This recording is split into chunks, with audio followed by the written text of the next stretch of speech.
Dios me lo bendiga, hermanos y hermanas. Qué bueno que podemos estar una vez más en el Instituto de Formación Cristiana Antioquía.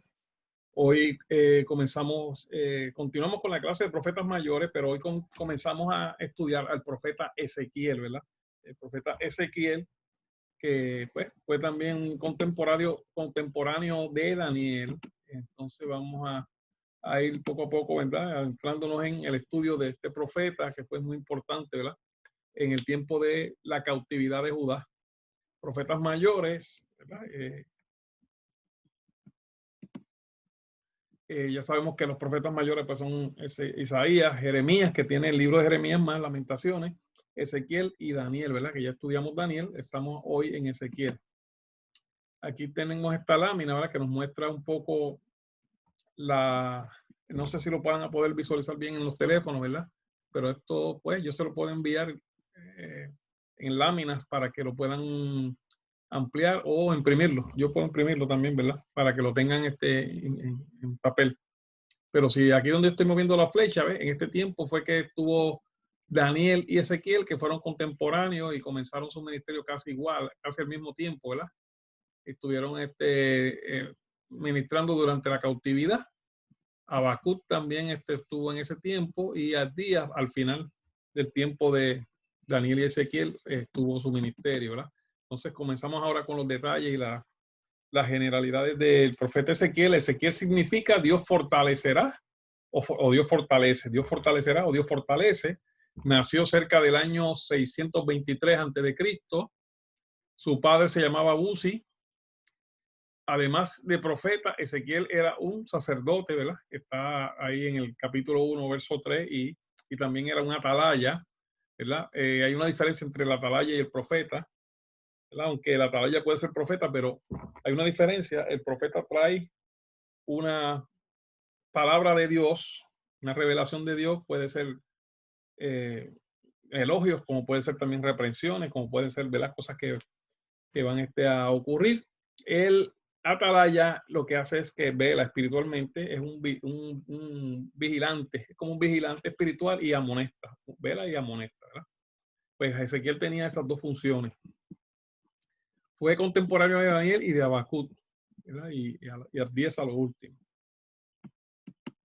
Fue llevado cautivo, fue llevado a Babilonia durante la segunda deportación en el año 597 a.C. O sea que cuando fueron cautivos los judíos, él fue uno de los que fue como Daniel, que fue llevado a Babilonia. La diferencia que Daniel, como él era del linaje de David, era de la realeza, pues fue llevado ante los reyes y trabajaba en el palacio porque esa era la costumbre, los hijos de los reyes, los descendientes de los reyes, pues los llevaban a los palacios, porque por lo general eran gente que estaban bien cultos y servían en los palacios de intérprete de diferentes funciones.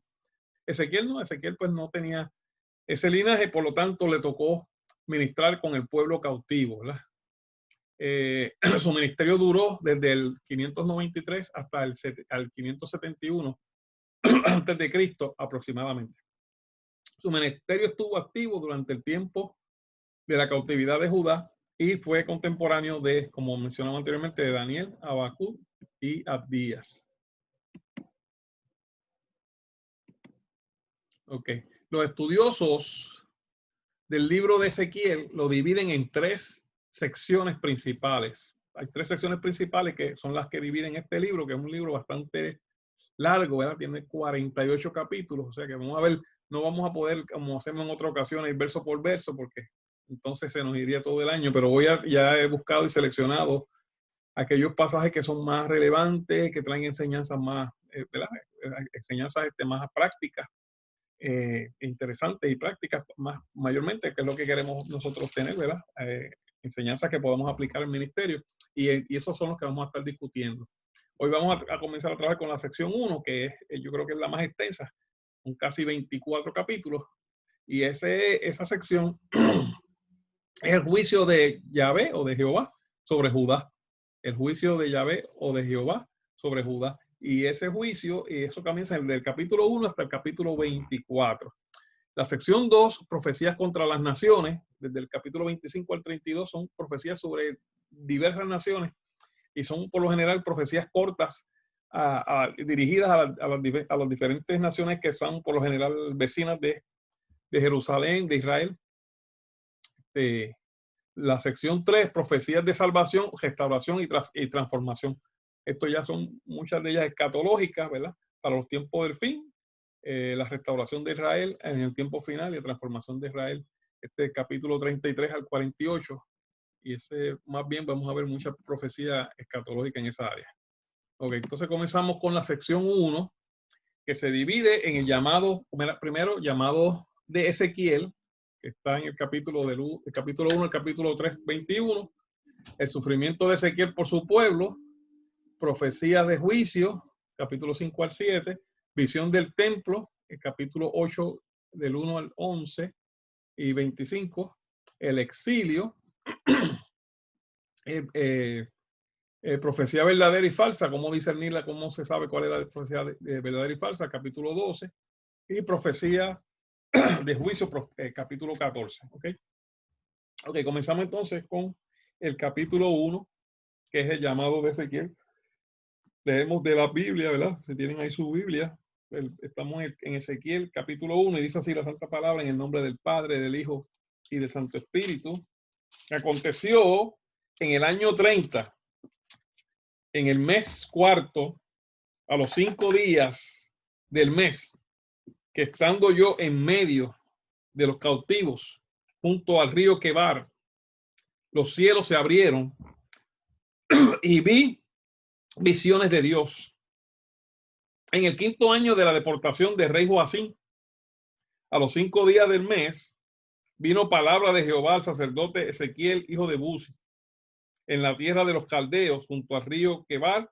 Vino allí sobre él la mano de Jehová. O sea que ya ellos habían sido llevados cautivos a Babilonia. Él estaba con la gente común, deportados, ¿verdad? Y estando a la orilla de este río, tal vez estaban allí haciendo labores agrícolas, no sé, algún trabajo estaban haciendo. Y ahí vino el Señor a ministrarle, a hablarle. Fíjense que el Señor, para hablar, cuando Dios no va a hablar, a Él no le importa dónde estemos. Si estamos en la casa, si estamos en el trabajo, cuando Él nos va a hablar, Él nos habla, ¿verdad? Y en este caso, pues a Ezequiel, el Señor decide hablarle estando ellos ahí en el río. Y miré, y he aquí, verso 4, que venía del norte un viento tempestuoso y una gran nube con su fuego envolvente, y alrededor de él un resplandor, y en medio del fuego algo que parecía como bronce refulgente. Si usted mira bien esta descripción, casi siempre que hablan de bronce refulgente y fuego, usted va a ver que casi siempre cuando describen a Cristo, Cristo glorificado, es algo parecido, ¿verdad? Dice, y en medio de ella la figura de 4 seres vivientes, y esta era su apariencia. Había en ellos semejanza de hombre. Ahora en este caso son ángeles, ¿ves? Que aquí está hablando claro que estos son los serafines. Había en ellos semejanza de hombre. En una parte, cada uno tenía 4 caras y 4 alas. A los pies de ellos los pies de ellos eran derechos, y la planta de sus pies como planta de pie de becerro, y centellaban a manera de bronce muy bruñido. Debajo de sus alas, a sus 4 lados, tenían manos de hombre, y sus caras y sus alas por los 4 lados, y caras y alas por 4 lados.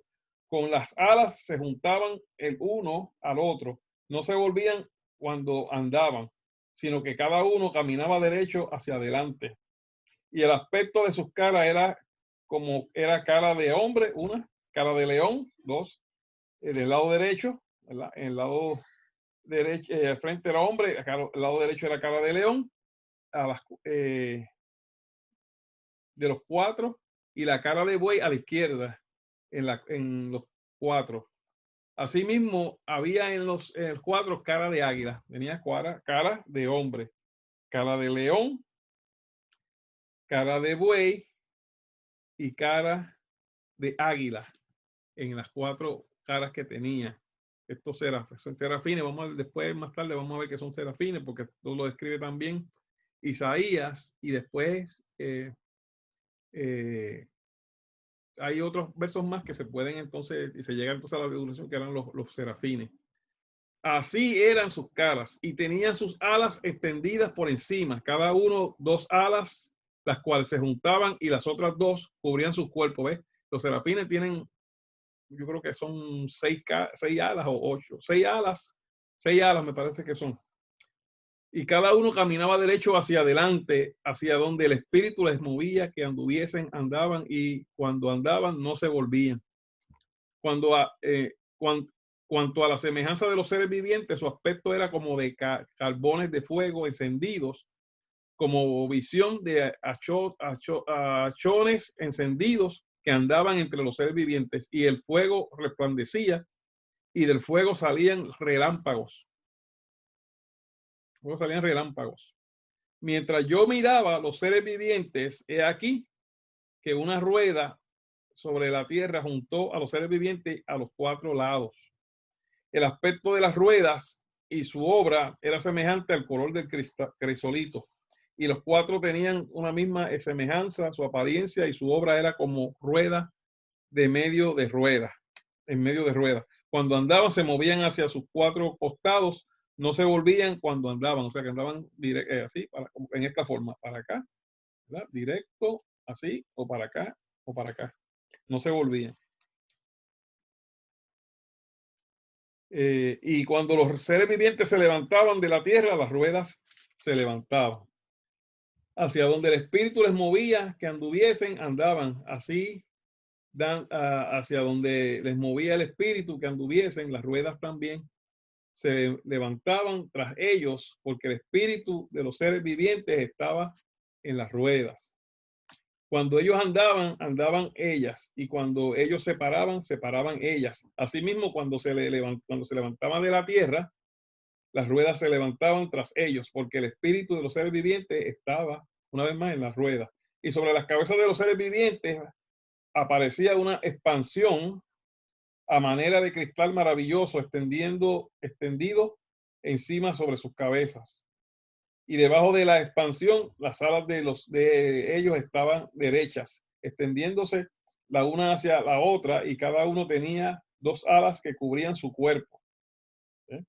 Y oí el sonido de sus alas cuando andaban, como sonido de muchas aguas, como la voz del Omnipotente, como ruido de muchedumbre, como el ruido de un ejército cuando se paraban, bajaban sus alas. Y cuando se paraban y bajaban sus alas, se oía una voz de arriba de la expansión que decía que había sobre sus cabezas. Y sobre la expansión que había sobre sus cabezas se veía la figura de un trono que parecía de piedra de zafiro, y sobre la figura del trono había una semejanza que parecía de hombre sentado sobre él. Y vi apariencia como de bronce refulgente, como apariencia de fuego dentro de ella en derredor, desde el aspecto de sus lomos para arriba y desde sus lomos para abajo vi la apariencia como fuego, y que tenía resplandor alrededor, como parece el arco iris que está en las nubes del cielo que llueve. Así era el parecer de resplandor alrededor. Fue la visión de la semejanza de la gloria de Dios. Y cuando yo la vi, me postré sobre mi rostro y oí la voz de uno de los que me hablaba. Ezequiel lo que está viendo aquí es el trono de Dios. Dios le dio ese regalo, ¿verdad? Si podemos llamarlo de esta forma, esa bendición de ver el trono de Dios con los serafines, que son los ángeles que están ministrando en ese trono, ¿verdad? Y la semejanza que vio fue al Dios Todopoderoso como fuego refulgente, ¿verdad? De una forma impresionante esta visión tan poderosa. Y quiere decir entonces que el mensaje que trae Ezequiel es un mensaje bien importante, porque Dios no lo delegó a ángeles, sino que hace que él mismo vea la gloria del Señor antes de darle el mensaje. Todavía no le ha dado el mensaje, solo está a Ezequiel viendo ese personaje que es el que le va a ministrar, que es el que le va a hablar. Me dijo, hijo de hombre, ponte sobre tus pies. Ahora comienza Dios a hablar, ¿verdad? Este capítulo 1 se fue solo en describir la visión que vio Ezequiel. Ahora Dios comienza a hablar. Dice, hijo de hombre, ponte sobre tus pies y hablaré contigo, porque se debilitó y se cayó. Y luego que me habló, entró el Espíritu en mí y me afirmó sobre mis pies, y oí al que me hablaba. Y me dijo, hijo de hombre, yo te envío a los hijos de Israel, a gente rebelde que se rebelaron contra mí. Ellos y sus padres se han rebelado contra mí hasta este mismo día. O sea, ya entonces Dios le está hablando a Ezequiel aquí de cuál es su misión principal, cuál es su encargo principal, es a los hijos de Israel. Después él habla a otras naciones, pero su encargo principal, su ministerio principal es este. Pero nosotros tenemos que tener esto claro. Cuando Dios nos llama a nosotros, nos da un ministerio principal, aunque tenemos que hacer otras cosas, como Ezequiel tuvo que hablarle a otras naciones, tuvo que dar profecía para otras naciones, pero su misión principal era a los hijos de Israel, casa rebelde, le dijo. Entonces Dios también le está mostrando a qué tipo de personas va a hablar, la gente rebelde. Yo pues te envío a los hijos a hijos de duro rostro y de empedernido corazón, que estaban endurecidos, y le dirás, así ha dicho Jehová el Señor, acaso ellos escuchen, pero si no escucharen, porque son casas rebeldes, siempre conocerán que hubo profetas entre ellos. O sea que nosotros muchas veces nos frustramos y muchas veces le decimos, Señor, yo no quiero ir a predicar a tal sitio, yo no quiero ir allá porque son gente rebelde, gente que no va a recibir tu palabra, ¿verdad? Pero es necesario que la hagamos, es necesario que se presente la palabra donde Dios nos envíe. ¿Sabe por qué? Porque tiene que saberse, ¿verdad? Que hubo profeta entre ellos, que la palabra del Señor se les dio a ellos, como pasó con este caso, que Dios le dice, no importa que ellos no tengan caso, ellos tienen que tener el testimonio de que hubo profetas entre ellos. Gloria al Señor Jesús. Y tú, hijo de hombre, no les temas, ni tengas miedo de sus palabras, aunque te hallas entre zarzas y espinos y moras con escorpiones, no tengas miedo de tus palabras, ni temas delante de ellos, porque son casas rebeldes. O sea que nosotros no podemos coger miedo, ¿verdad? De que la gente tenga una forma de pensar, de que cosmovisión sea una cosa y sea contraria a la visión de Dios, que haya oposición en todos los medios, ¿verdad? Aún entre los mismos que se dicen cristianos, haya oposición contra la voluntad de Dios y contra el plan que Dios tiene. No podemos tener miedo, porque esto le pasó a los profetas, como le está pasando aquí y vemos en la narración a Ezequiel. Les hablará pues mis palabras, escuchen o dejen de escuchar, porque son muy rebeldes. Nosotros tenemos que predicar, escuche a la gente o no escuche.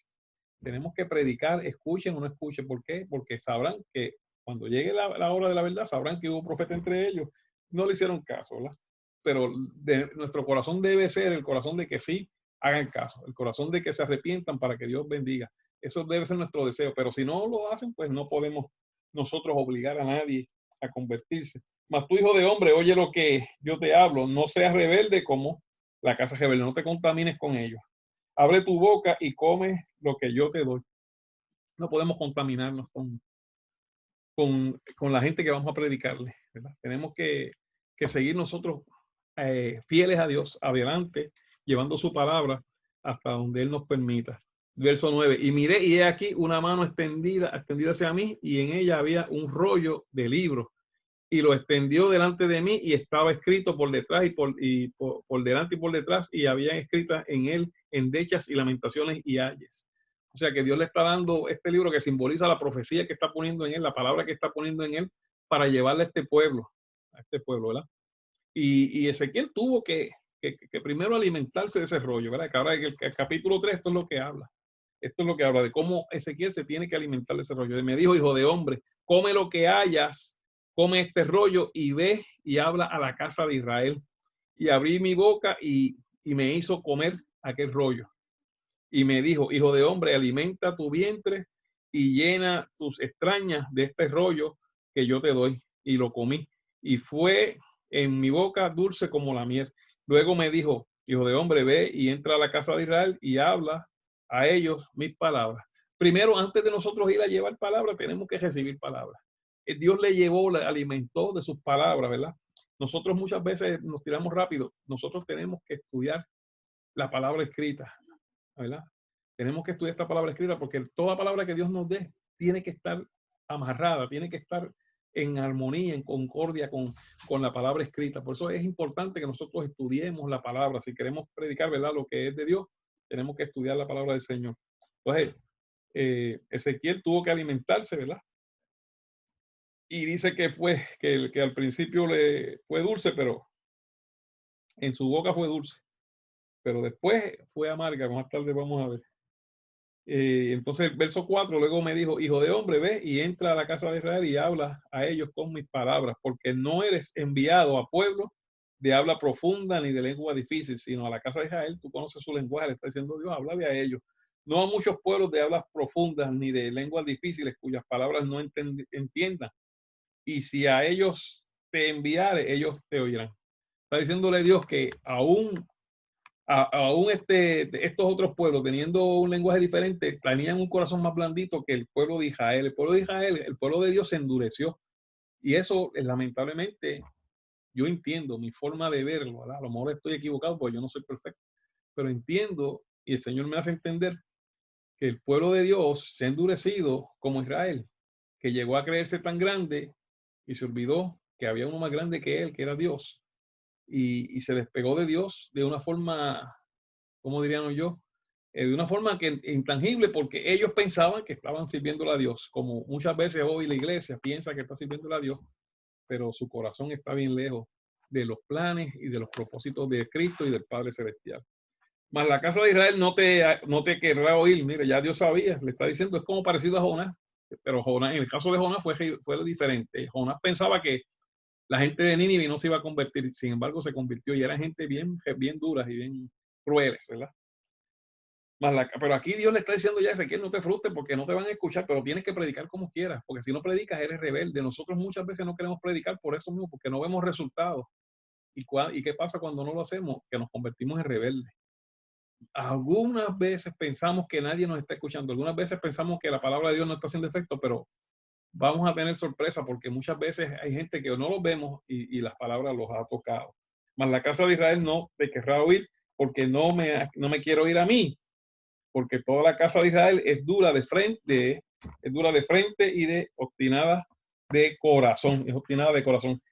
Aquí yo he hecho de su rostro, yo he hecho tu rostro fuerte contra los rostros de ellos, y tu frente fuerte contra sus frentes, como diamante, más fuerte que pedernal. He hecho tu frente, no las temas ni tengas miedo delante de ellos, porque son casa rebelde. Y me dijo, hijo de hombre, toma en tu corazón todas las palabras que yo te hablaré y oye con tus oídos. O sea, recibe las palabras que te voy a dar. Está atento a lo que Dios te comunica y nosotros debemos siempre estar atentos a lo que Dios nos está comunicando. Muchas veces nos despistamos, pero tenemos que estar atentos y si es posible escribirlo para que no se nos olvide. Y ve y entra a los cautivos, a los hijos de tu pueblo, y háblales y diles, así ha dicho Jehová el Señor, escuchen o dejen de escuchar. Y me levantó el espíritu y oí, y todavía estamos en la visión esta, todavía Dios le está ministrando a Ezequiel en estos 3 capítulos que han pasado, todavía estamos en ese escenario, ¿verdad? Y me levantó el espíritu y oí detrás de mí una voz de gran estruendo que decía, bendita sea la gloria de Jehová desde su lugar. Y oí también el sonido de las alas de los seres vivientes que se juntaban la una con la otra y el sonido de las ruedas de delante de ellos y sonido de gran estruendo. Me levantó pues el espíritu y me tomó y fui en amargura, en la indignación de mi espíritu, pero la mano de Jehová era fuerte sobre mí y vine a los cautivos de Tel Aviv que moraban junto al río Quebar y me senté donde estaban ellos sentados y allí permanecí 7 días atónito entre ellos. Fíjense, si la palabra que Dios le dio a Ezequiel era terrible, era tan fuerte que él estuvo ahí atónito, estuvo ¿cómo se llama?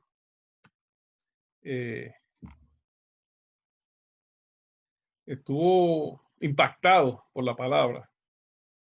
Estuvo de una forma bien terrible por la palabra en ese lugar. Se quedó atónito ahí donde ellos están, no habló, por una semana, 7 días se quedó fundido, como decimos nosotros, ¿verdad? Entonces, vemos, ¿verdad? Esto es el llamado. Dios lo llama, Dios le da una visión de su gloria, le habla, le da la palabra y lo envía. Entonces, ¿qué quiere decir? Que nosotros, y y tuvo una semana meditando antes de comenzar a hablar. Quiere decir que cuando Dios nos da palabra a nosotros, nosotros no podemos hablar rápido a lo loco. Tenemos que hacer como hizo Ezequiel, que tuvo que digerir. Ezequiel tuvo que digerir lo que Dios le estaba hablando a él. Ezequiel tuvo que hacer una digestión primero de lo que Dios le estaba hablando para poder transmitirlo. Tuvo que asimilar la palabra que Dios le estaba enseñando y mostrando para él poder después transmitirla de una forma correcta, de una forma segura. Muchas veces nosotros tenemos que tener cuidado. Ahí he escuchado tantas cosas, he visto tantas cosas que ocurren con personas que Dios les habla. Yo no estoy diciendo que sí, que Dios le ha hablado. Y después vienen y disparan rápido la visión como la vieron y no tuvieron tiempo, no se dieron tiempo para interpretar esa visión, no se dieron tiempo para asimilar lo que Dios le estaba hablando y lo que verdaderamente Dios quería ver. Mire, un ejemplo que ahora mismo acaba de ocurrir. Cuando comenzó el año, hubieron unas personas que tuvieron visiones, yo creo que fue alguien en España, algo así, que iba a caer un meteoro en Puerto Rico a principios de año. Un meteoro. Fíjense, era algo que yo estoy seguro que esa visión fue de Dios, pero la interpretación fue incorrecta. Interpretaron literalmente que venía un meteoro. Mucha gente está hablando de todo ese tiempo de un meteoro y hasta admitieron a los científicos y todo, sin interpretar lo que Dios quería hablar ahí. ¿Qué pasa? Cuando Dios da una visión así, usted tiene que irse en ayuno y oración para que Dios le dé la interpretación clara y precisa antes de hablar, porque después, entonces la iglesia es la que queda más. Hablaron de que era un meteoro que iba a caer en el área del Canal de la Mona y que se iba a ir medio mundo ajuste. Y era así, un golpe de Dios. Los terremotos que hubieron en Puerto Rico comenzaron, era un golpe, pero fíjense que Dios habla muchas veces con una metáfora, con una imagen, una ilustración, pero nos está hablando, pero nosotros tenemos que meternos con Él, con ayuno y oración, no rápido que tengamos la visión salir cogiendo a darla, porque ahí es el error de muchos que profetizan que Dios sí le ha hablado, pero el error ha sido que no hicieron como Ezequiel, que Ezequiel digerió, hizo una digestión, estuvo una semana antes de hablar, una semana simplemente meditando, simplemente esperando, entender el mensaje que Dios le estaba comunicando antes de darlo. Así que nosotros tenemos que tener mucho cuidado antes de comenzar a hablar lo que Dios eh, este, nos da, ¿verdad? Así que es una cosa práctica, ¿verdad? Que tenemos que nosotros tener en cuenta cuando Dios nos hable y nos dé una visión. Continúa el verso 16 diciendo, y aconteció que al cabo de los 7 días vino a mí palabra de Jehová diciendo, hijo de hombre, ve, yo te he puesto por atalaya a la casa de Israel. Oirás pues tú la palabra de mi boca y los amonestarás de mi parte. Ahora ahí ya está listo, ya Ezequiel ha entendido, ahora está en sintonía, Dios, Ezequiel está en sintonía con Dios antes de hablar las palabras de Dios. Y ahora Dios le dice, ya yo te he puesto aquí en esta posición de atalaya, o sea que tú vas a amonestarlos, yo te voy a mostrar lo que viene y tú le vas a amonestar. ¿Verdad? Y aquí en estos versos es que se habla de la función de la atalaya, ¿verdad? Que era una de las funciones que tenía Ezequiel cuando dice, cuando yo dijere al impío, de cierto morirás y tú no le amonestares ni le hablares para que el impío sea apercibido de su mal camino a fin de que viva, el impío morirá por su maldad, pero su sangre demandaré de tu mano. O sea, cuando Dios nos da algo, que sea Dios, no que sea nuestra mente, porque muchas veces nosotros en la mente vemos tantas cosas y vemos tantas faltas en los hermanos y rápido vamos a meter la mano. No, si Dios nos dice, ve y amonéstalo de esto. Si no, no lo haga porque Dios está trabajando con esa persona en otras áreas. Dios no va a desmantelar a una persona completa en un día. Es difícil. ¿Sabe por qué? Porque le funde la cabeza. Dios tiene que ir desmantelando poco a poco. Dios puede hacerlo, para él no es nada imposible, pero digo yo, por lo general Dios lo hace de esta forma. Poco a poco él va desmantelando y va sanando y va cambiando y va transformando, porque la transformación de él es verdadera. La transformación de él no es una emoción temporera, sino que es algo que permanece para siempre, su obra permanece para siempre. O sea que la encomienda de la atalaya es a percibir de parte de Dios, no de parte de uno. Recuerden, hay mucha gente que regaña y apercibe de parte de uno mismo, de sus criterios, no de parte de Dios. Y hay que tener mucho cuidado en esto. Eh,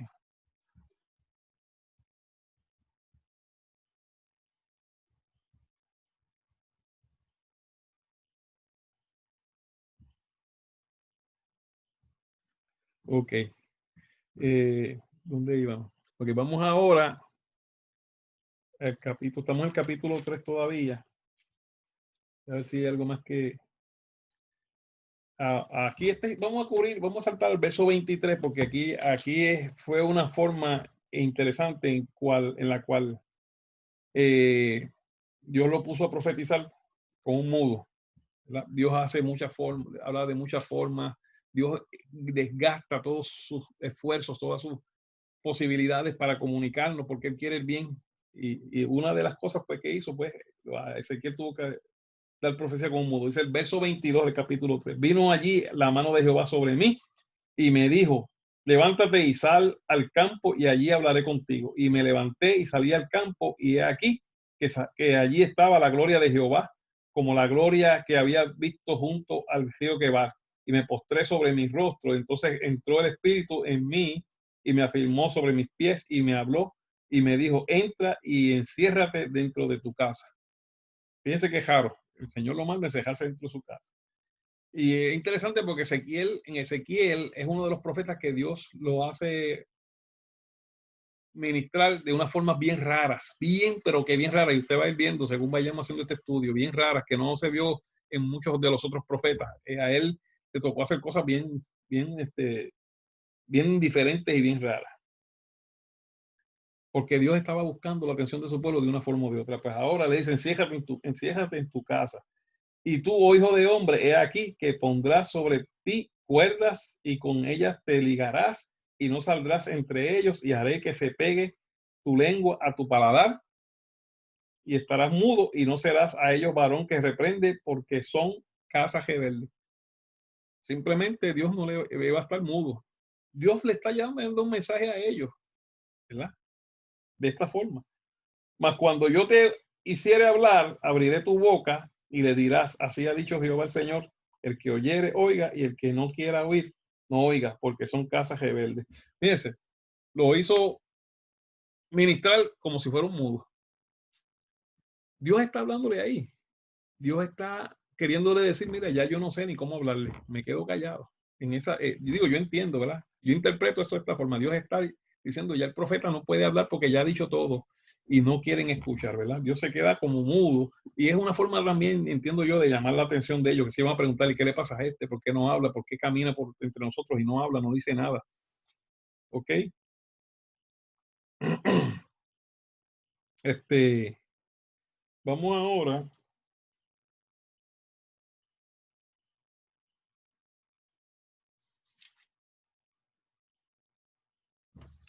vamos ahora al capítulo 8. Vamos al capítulo 8 para ver la visión del templo, pero es otra visión. Capítulo 8. Digo, de lo que estaba pasando en el templo. Dice así. En el sexto año, en el mes sexto, a los 5 días del mes, aconteció que estaba yo sentado en mi casa y los ancianos de Judá estaban sentados delante de mí y allí se posó sobre mí la mano de Jehová el Señor. Y miré y he aquí una figura que parecía de hombre desde sus lomos para abajo, fuego, y desde sus lomos para arriba parecía resplandor, el aspecto bronce refulgente. Y aquella figura extendió la mano y me tomó por las quedejas de mi cabeza, y el espíritu me alzó entre el cielo y la tierra y me llevó en visiones de Dios a Jerusalén, a la entrada de la puerta de adentro que miraba hacia el norte, donde estaba la habitación de la imagen del celo, la que provoca a celos. O sea, estaba refiriéndose aquí al arca del pacto, que es la imagen que está del celo era el arca del pacto. Y allí, y he aquí, allí estaba la gloria de Dios de Israel, como la visión que yo había visto en el campo. Y me dijo, hijo de hombre, alza ahora tus ojos hacia el lado del norte, y alcé mis ojos hacia el norte, y he aquí al norte, junto a la puerta del altar, que aquella imagen del celo estaba en la entrada. Y me dijo, entonces, hijo de hombre, ¿no ves lo que estos hacen? Las grandes abominaciones abominaciones que la casa de Israel hace aquí para alejarme de mi santuario. Pero vuélvete aún y verás abominaciones mayores.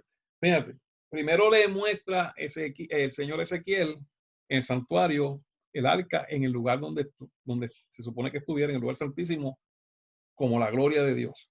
Y después dice que está en la puerta, o sea, que está por irse. El Señor le está diciendo, me voy a ir de esta casa porque hay abominaciones, ¿verdad? Eso es lo que le está mencionando aquí. Le dice, y dijo,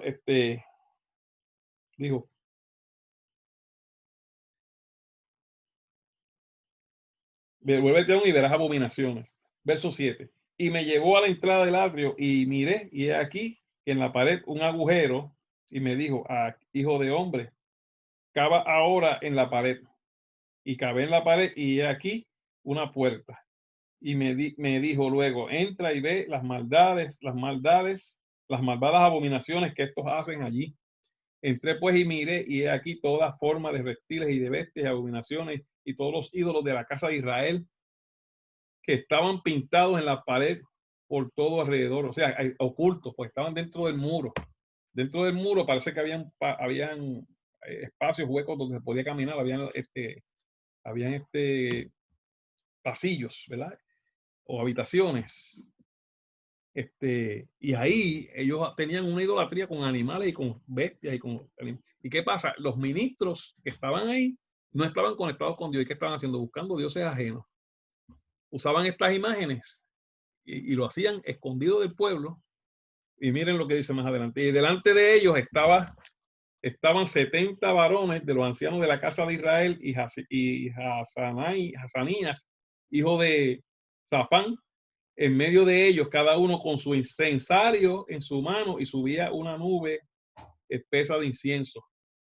Y me dijo, hijo de hombre, ¿has visto las cosas que los ancianos de la casa de Israel hacen en tinieblas, ocultos? No lo hacen frente al pueblo. Cada uno en sus cámaras privadas, pintadas de imágenes, porque dicen ellos, oiga, miren por qué hacen esto, lo que yo mencioné, porque dicen ellos, no nos ve Jehová. Jehová ha abandonado la tierra. O sea, ya ellos decían, ya Dios no está aquí, vamos a buscar dioses como las otras naciones, dioses ajenos. Sin embargo, lo hacían oculto al pueblo y le hacían pasar al pueblo como que estaban adorando a Dios. Sin embargo, ellos tenían una adoración pagana, oculta, en la misma casa de Dios. Gloria al Señor Jesús. Eso puede ocurrir en la iglesia y ocurre cuando ya nosotros tomamos como nuestro Dios algún asunto, algún plan, alguna agenda nuestra, y ya el Dios Todopoderoso no es el centro. Y entonces nos volvemos a los ídolos, que un ídolo puede ser nosotros mismos, convertirnos en nuestros propios ídolos.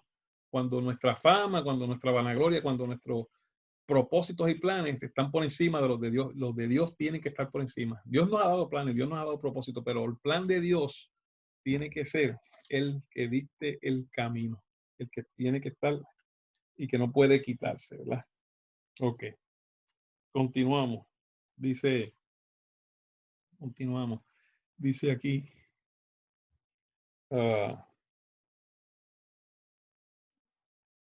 y me llevó a la entrada de la puerta de la casa de Jehová que estaba al norte, y he aquí mujeres que estaban allí sentadas endechando a Tamus, un dios pagano.